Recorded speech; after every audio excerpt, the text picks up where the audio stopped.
Assalamualaikum warahmatullahi wabarakatuh. Untuk pertemuan minggu ini, Ibu akan bahas mengenai akuntansi aktiva tetap. Pengertian aktiva. Aktiva adalah kekayaan yang dimiliki perusahaan yang sifatnya permanen dan digunakan dalam kegiatan normal perusahaan untuk jangka panjang serta memiliki nilai yang cukup material. Karakteristik aktiva tetap digunakan dalam kegiatan normal perusahaan dan tidak untuk dijual maupun investasi. Lalu yang kedua, umur ekonomisnya lebih dari 1 tahun.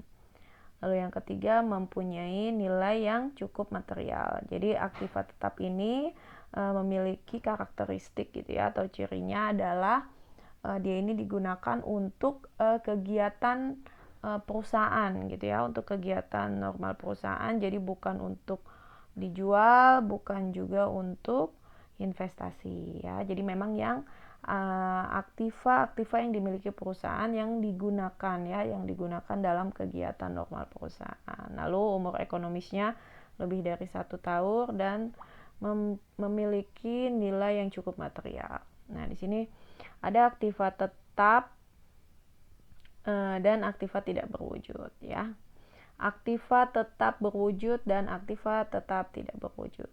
Klasifikasi aktiva tetap berwujud, yaitu aktiva yang dapat disusutkan, contohnya bangunan, mesin, dan peralatan yang lainnya. Lalu ada juga aktiva yang tidak dapat disusutkan, yaitu contohnya adalah tanah ya.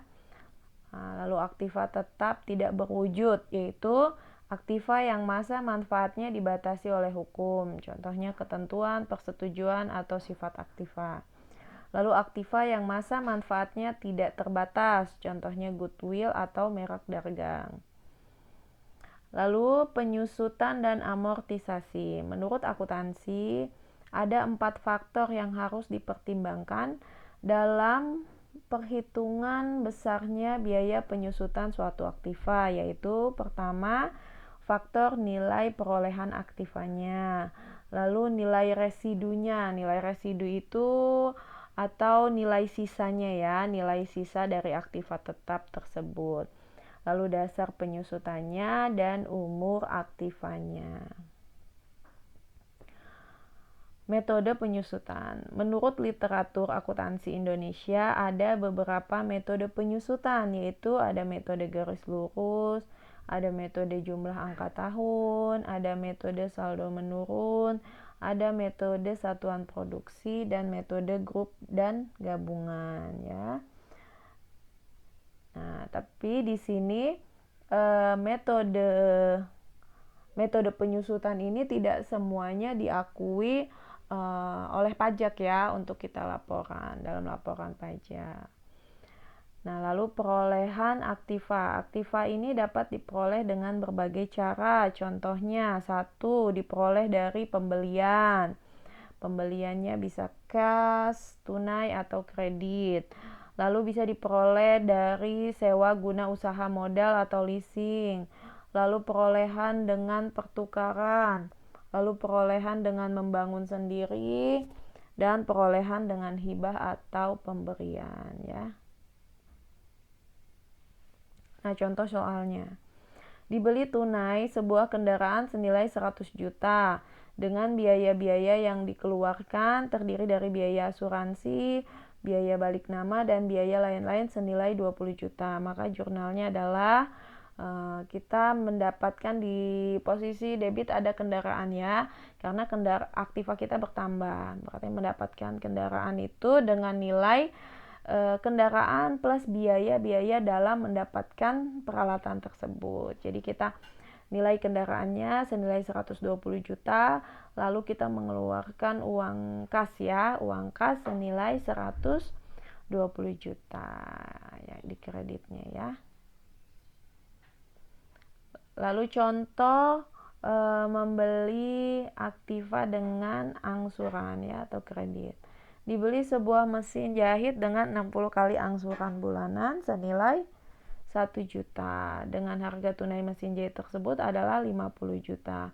Maka jurnalnya mesin jahit senilai 50 juta, lalu ada bunga ya.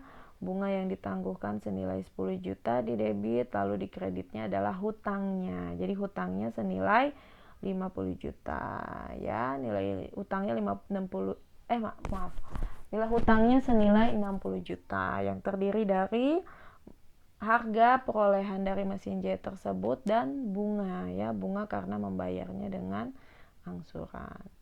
Lalu contoh ketiga, sebuah mesin dengan harga perolehan senilai 40 juta telah disusutkan senilai 28 juta, lalu ditukarkan dengan mesin baru senilai 60 juta. Dalam pertukaran tersebut, kendaraan lama dihargai senilai 11 juta. Atas kekurangan dari pertukaran tersebut dibayar tunai. Maka buatlah jurnalnya ya. Di sini mesin baru ya. Kita membeli mesin baru senilai 60 juta ya. Lalu ada akumulasi penyusutan mesinnya. Mesinnya telah disusutkan berapa? 28 juta. Terus di kredit ya. 28 juta. Ini mesin lamanya ya, mesin lama yang sudah disusutkan. Lalu nilai mesin lamanya itu berapa? Nilai perolehannya 40 juta ya. Kita hilangkan ya. Kan sebelumnya itu ada peralatan 40 juta. Nah, ini kita mau tuker. Berarti artinya mesin yang tadinya posisinya ada di debit itu ya, muncul di aktiva itu 40 juta harus kita hilangkan. Makanya nilai mesin tersebut kita taruh di kredit sebesar 40 juta ya. Lalu sisanya kita bayar tunai ya. Nah, kita bayar tunai sebesar 49 juta ya. Jadi di sini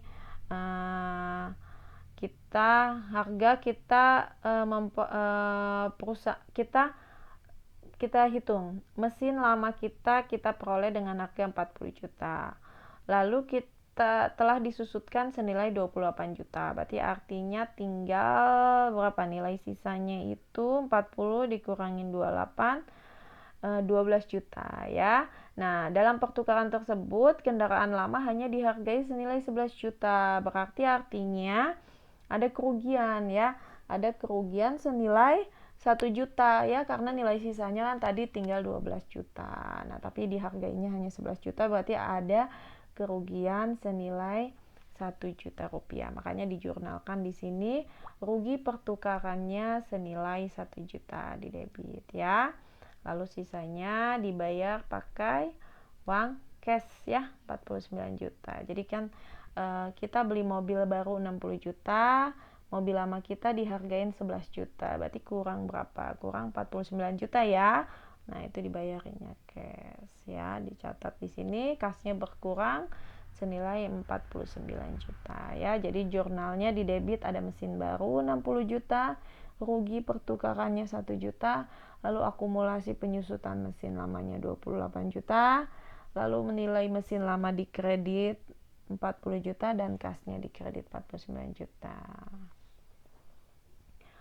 Oke, di sini dijelaskan metode penyusutan yang dibolehkan dalam ketentuan fiskal ya. Jadi ada dua metode yang boleh digunakan dalam ketentuan fiskal ya. Jadi nanti perusahaan itu ketika membuat laporan keuangan akan menyesuaikan dengan ketentuan yang dibolehkan gitu ya. Ketentuan yang dibolehkan oleh fiskal. Jadi karena ada kewajiban dalam memberikan laporan untuk pemerintah ya. Lalu yaitu yang pertama adalah metode garis lurus. Nah, dalam ketentuan fiskal, metode ini disebut penyusutan dalam bagian-bagian yang sama besarnya selama masa manfaat yang ditetapkan bagi harta tersebut. Nah, rumusnya adalah beban penyusutan sama dengan harga perolehan dikurangi nilai sisa dibagi umur ekonomis ya. Atau bisa juga jika tidak diketahui nilai sisanya, langsung aja harga perolehan dibagi nilai ekonomisnya ya. Contohnya di sini biaya gedung sebesar 40 juta dan manfaatnya selama 20 tahun atau umur ekonomisnya 20 tahun. Maka penyusutan tiap tahunnya adalah 2 juta ya. 40 juta dibagi umur ekonomisnya 20 tahun. Jadi setiap tahun itu disusutkan 2 juta, 2 juta, 2 juta sampai nanti masanya 20 tahun. Nilainya akan 0 ya. Nilai gedungnya.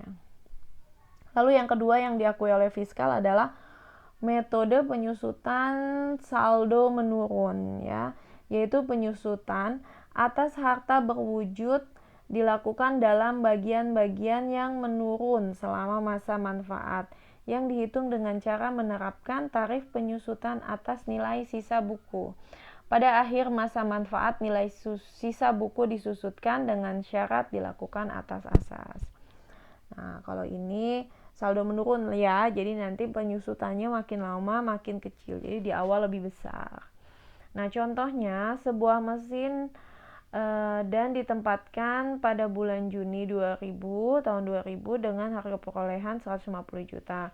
Masa manfaat dari mesin tersebut adalah 4 tahun. Jika tarif penyusutan mesin ditetapkan 50%, maka perhitungan penyusutan adalah sebagai berikut. Nah, bagaimana sih menghitung tarif penyusutan mesin untuk saldo menurun? Jadi di sini kita lihat dari masa manfaatnya. Kalau masa manfaatnya 4 tahun berarti artinya 100% dibagi 4 tahun. 100% dibagi 4 tahun itu berapa? Adalah 25% ya, dikali 2 ya. Jadi gitu ya. Jadi 100% dibagi umur ekonomisnya dikali 2 ya. 100% dibagi 4 20% dikali 2. Jadi tarif penyusutannya adalah 50% ya. Tarif penyusutan dalam metode saldo menurun. Nah, contoh perhitungannya. Di awal itu nilai perolehannya 150 juta ya, umur ekonomisnya untuk 4 tahun. Disusutkan tahun pertama disusutkan senilai 50%.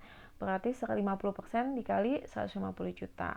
Berarti di tahun pertama itu disusutkan 75 juta ya. Lalu sisanya berapa? 150 dikurang 75. Berarti nilai sisanya tinggal 75 juta. Lalu tahun kedua susutkan lagi 50%. Susutkan 50%-nya dari berapa? Dari nilai sisa ya.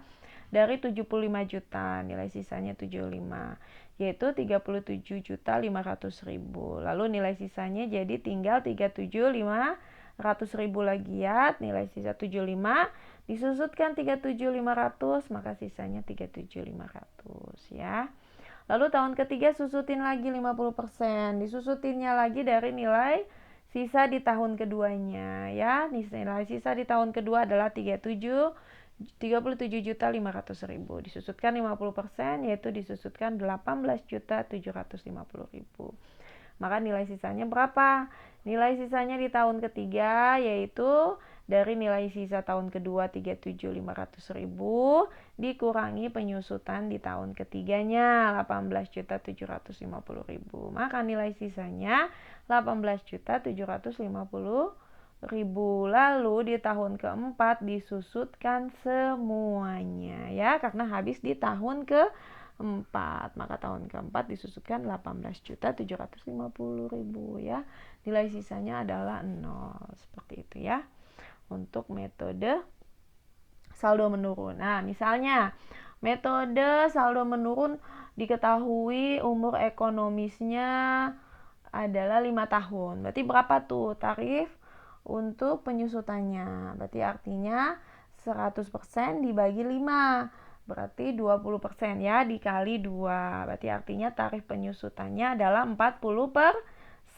Maka di tahun pertama berapa? Berarti 150 dikali 4 ya.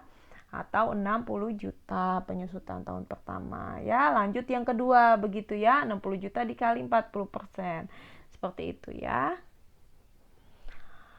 Nah, perbedaan akuntansi umum dengan akuntansi pajak.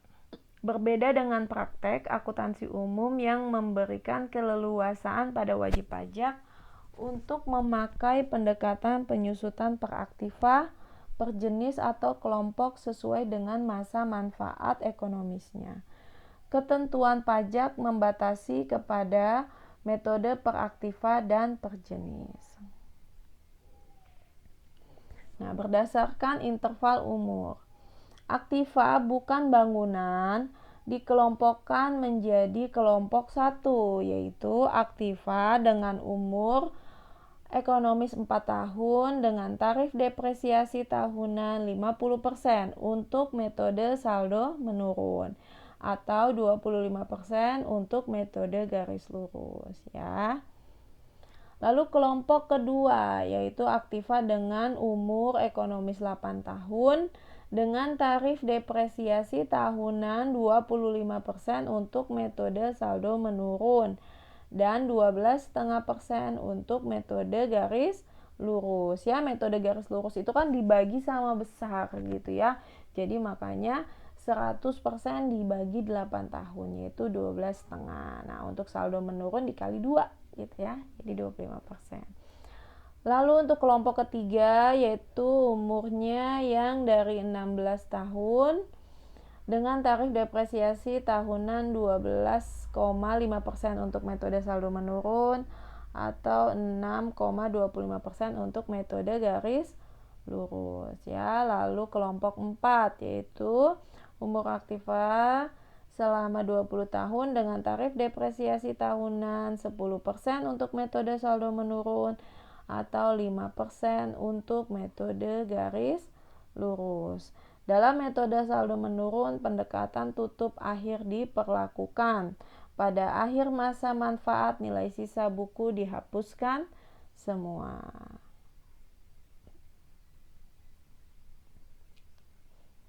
Contoh soal. Pada tahun 2000, wajib pajak PT Iwan membeli 5 aktiva tetap sebagai berikut. Yang pertama, satu aktiva dengan umur 2 tahun dan harganya 10 juta. Lalu 3 aktiva dengan umur 3 tahun dan harga totalnya ya, total dari ketiga aktiva itu adalah 45 juta. Lalu satu aktiva dengan umur 4 tahun dengan harga 25 juta. Terhadap aktiva itu dikenakan PPN 10% dan PT Iwan merupakan PKP ya.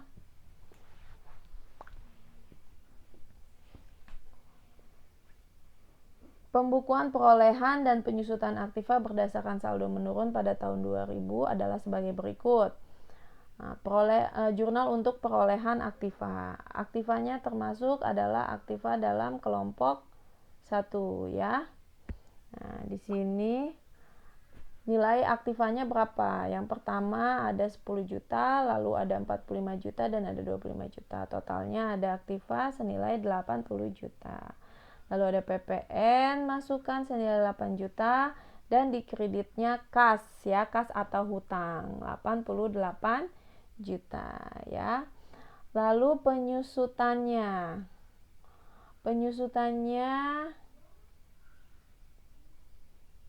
itu senilai, kita lihat di sebelumnya mana tarifnya. Nah, metode untuk aktiva yang dikelompokkan untuk kelompok 1 ya dengan tarif depresiasi tahunan 50% karena menggunakan saldo menurun. Maka penyusutannya berapa di awal tahunnya? Yaitu senilai 40 juta ya, atau yaitu biaya penyusutan 40 juta pada akumulasi penyusutan 40 juta. 40 juta dari mana? Dari 50% dikali total aktivanya 80 juta ya. Lalu devaluasi, reorganisasi semu dan apresiasi aktiva. Devaluasi aktiva dilakukan perusahaan jika nilai suatu aktiva terlalu tinggi dari nilai manfaatnya. Devaluasi menurunkan nilai aktiva dan membebankannya ke laporan laba rugi atau saldo laba yang ditahan. Ya, dalam ketentuan perpajakan, devaluasi aktiva perusahaan tidak dikenal. Ya, jadi dalam ketentuan perpajakan tidak ada ya devaluasi, tidak dikenal devaluasi aktiva perusahaan. Reorganisasi semu dilakukan perusahaan untuk mengurangi rugi operasi yang diderita secara berkelanjutan akan menurunkan nilai aktiva tetap, laba ditahan, nominal nilai modal saham, dan selisih defisit dapat dibebankan ke pengurangan modal saham. Nah, dalam ketentuan perpajakannya, dengan mengabaikan turunnya daya beli uang, jumlah penghasilan wajib pajak diukur berdasarkan nilai historis barang atau jasa yang diserahkan. Nah, untuk apresiasi aktiva tetap, untuk tujuan perpajakan dan komersial, dasar penilaian aktiva merupakan harga perolehan yang diukur sebesar harga pasar wajar. Nah, ketentuan tentang penilaian kembali bersifat repetitif dan otomatis. Setiap 5 tahun perusahaan dapat melakukan revaluasi terhadap aktiva yang belum dilakukan penilaian kembali pada saat revaluasi masa sebelumnya. Nah, contoh, PT Andi pada akhir tahun 1996 mempunyai aktiva tetap dengan nilai buku 500 juta. Kerugian yang masih berhak atas kompensasi senilai 100 juta. Perusahaan itu memanfaatkan ketentuan penilaian kembali aktiva tetap dengan meminta jasa dari perusahaan penilai PT Iwan. Nilai aktiva itu berdasarkan perhitungan dari PT Iwan adalah 750 juta. Selisih lebih penilaian kembali setelah pajak itu dikapitalisasi dan diterbitkan saham bonus senilai 235 juta. Karena bersifat final, pajak penghasilan 15 juta langsung dikurangi dari surplus. Nah, untuk mencatat penilaian kembali ya, jadi kan dia mempunyai aktiva nilai buku 500 juta. Nah, ketika dinilai kembali nilainya 250 juta. Berarti ada penambahan ya. Penambahan nilai aktiva tetap senilai 250 juta. Jurnalnya yaitu aktiva tetap pada selisih penilaian kembali aktiva senilai 250 juta. Lalu untuk mencatat pembayaran dan pembebanan pajak ya, dapat diketahui tadi pajak penghasilannya bersifat final 15 juta ya. Catat pajak penghasilan revaluasi 15 juta pada kas ya. Kasnya berkurang 15 juta. Dan lalu selisih penilaian kembali aktiva tetap pada pajak penghasilan revaluasi. Lalu yang ketiga untuk mencatat kapitalisasi.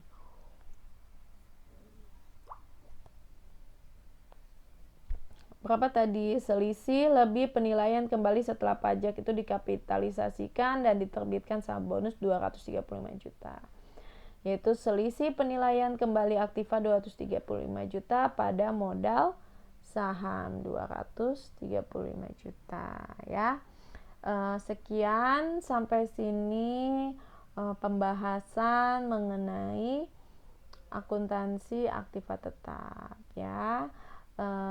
Silahkan dipelajari.